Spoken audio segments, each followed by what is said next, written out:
kelas babi ji karko istekno malang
an chitko kanin arkhana an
लगे जय राम लगे और माता को बढ़िया से पूजा होना चाहिए मैया का पूजा लगे जय राम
जो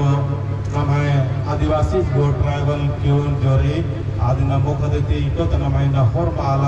अपना धर्म ना हाल कर समाज ना हाल करना और छोटे से कुहाल और फॉर्मर बाला की मैं सन समाज का हूँ सन धर्म का हूँ तो इन्ना ये पूजा मया इन्ना मौका देती कमाल ना भाई विचार बन जा इस स्वीकार न जा और तुम नम हरमत दौलत से याद नमते हुए चालायों बहुत की है चालायों दिन विश्व लेवल लो और स्थायी और नमा समाज और धर्म नमन कोहनन के जय सरना जय चालायों हर मार्गे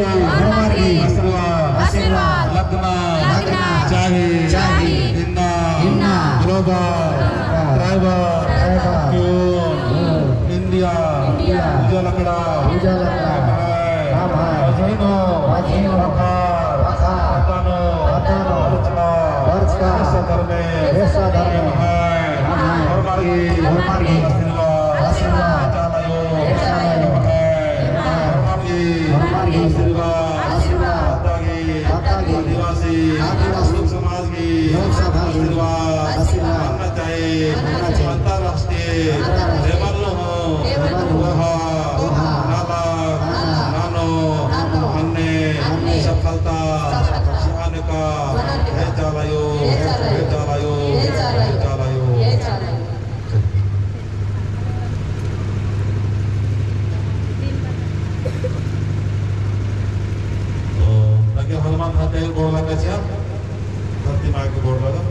जय जवान। तो सीतामढ़ी में कौन के अपना